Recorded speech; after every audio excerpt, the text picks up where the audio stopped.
the super producer Pharrell is facing a lot of heat after explaining his hatred for politics comment at a recent event, reigniting his debate over whether entertainers should have a responsibility to speak about politics.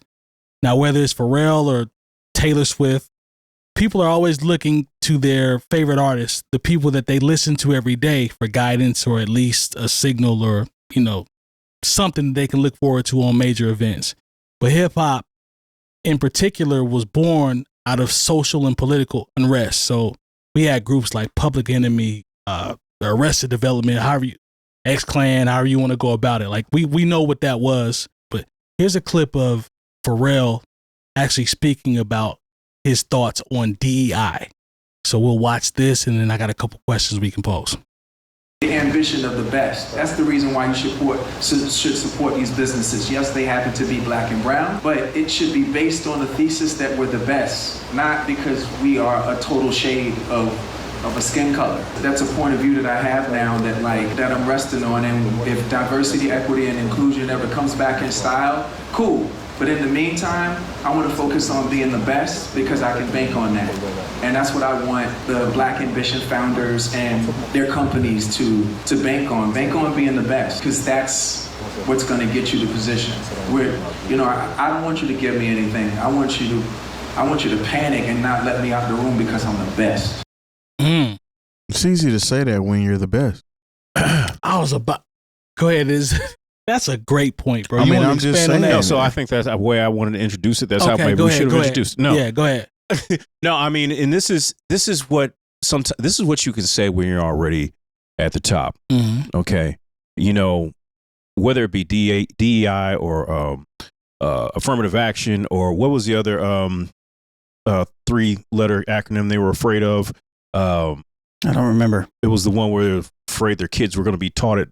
And it's something that they wouldn't be taught until they were in law school. Oh, God. I think of it. CRT. CRT. Gotcha. So they find new reasons to say, hey, why should we care about this? You got to understand, these things are in place because you can be black, or you can be a woman, or you can be Asian, you can be Hispanic and be the best and still be looked over.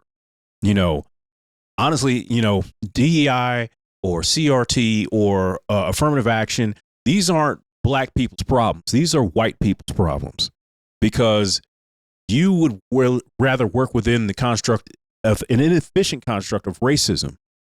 And, you'd rather put on, your idiot cousins instead of the black dude who graduated at the top of his class. And the only reason you wouldn't put him in position to help your company or help your law firm or whatever is because he's black. These things are put into place because you're not better. Yes. It's not about black people not being good enough or not being better. This is about having to overcome institutional biases. Yeah. It's also the ignorance of people thinking that DEI only stands for those minorities. We talked about it last week. Yep. Yeah, Come on. That's not what it stands for. That's surface level DEI. And for Pharrell to be saying this, like, again, he's the best at what he does. He's one of the greatest producers ever to do it. He can be considered a DEI hire outside of hip hop. You would not have that job with Louis Vuitton if you weren't the best at what you did inside of hip hop. You would have never had ice cream, sneakers, and Billionaire Boys Club if it wasn't for what you did inside of hip hop. So essentially, you're a DEI hire. You're just rich. You know what I'm saying? If we want to talk about equity and inclusion, they're including you because of your influence on the culture. It's not necessarily that you went to school and learned how to be a marketing genius for clothing attire and things of that nature. Your image itself is what's drawing people in. It's almost nepotism in a way. Exactly. As I was about to say, you can't be upset at a situation or structure that is helping other people out. Again, in this you can. You can, but it's still stupid because Sure. I always hate that people bring this up because they always use, again, I'm gonna use the same thing I did last week. Black women have the highest education rate in the country. And when these black women are getting these jobs, they're calling them DEI hires. True. When they have literally been schooled and are smart, they always try to downplay the education that these black women have and say that they are DEI hires when they're smarter than all these motherfuckers. I mean, at the end of the day, that's what it is. Just because she's black and she's a woman, you can't call her a DEI hire. Like, if you actually look at the definition of what DEI is for and the people who have benefited from it, that's not the image that you would put in it in the dictionary. Would not be her. It's a political aim and you know what I'm saying, it's a narrative they're trying to spin, and that's just not what it is. I just don't think, I think the connotation is the thing that I have a problem with, because you can be a DEI hire and still be be qualified to do that. It's just, it makes the playing field a little bit more even. Right. I think that's the problem for most people. Is like, I try for people who seem to have such a problem with certain things, I try to equate it to sports.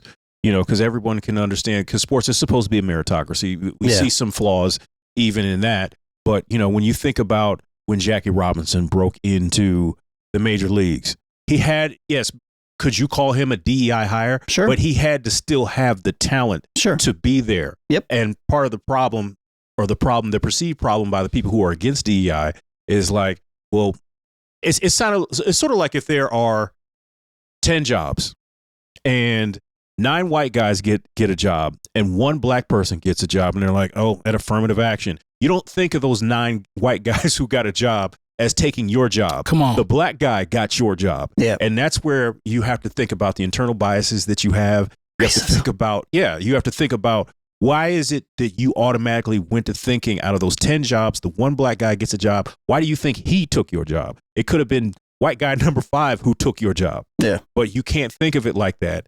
Because it's like, you need to focus on the fact that you don't have a job. And you need to do whatever you didn't do to get a job. You need to do something better. Somebody else's fault. But it's got to be somebody else's fault. And that's where it's funny that these people who have these arguments want to talk about accountability, but like, you can't take accountability for your actions and why you don't have something. Jump in, Patrick. What I just think like the thing that stood out to me was how he made it seem like black and brown people only try to get by because of their race or ethnicity.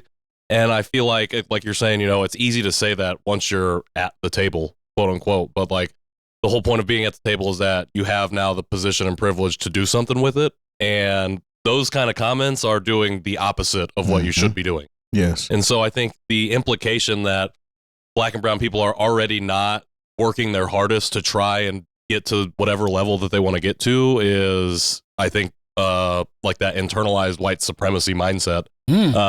Just because he's gotten too comfortable in the spaces that he's found himself in recently or for however long. So yeah. Facts.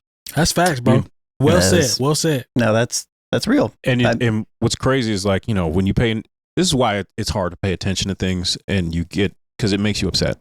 You know, when they'll say something about Ketanji Brown being a DEI hire, and then you look at her, what she's done, and the people who are criticizing her, you know, these are people who, you know, barely graduated from community college, somebody like Charlie Kirk, you know, and they'll have the nerve to say somebody who graduated from Ivy League college, that person is a DEI hire. Like, how dare you, first of all? This person has definitely done the work, and, you know, there are, regardless of sometimes how hard you work, there are other structural and cultural barriers that are put up that aren't put up for other people that could potentially keep you from finishing your work there. So that's the most frustrating thing, is people who haven't accomplished much of anything in the educational space, if you will denigrate people who have gone above and beyond, you know, to achieve academically.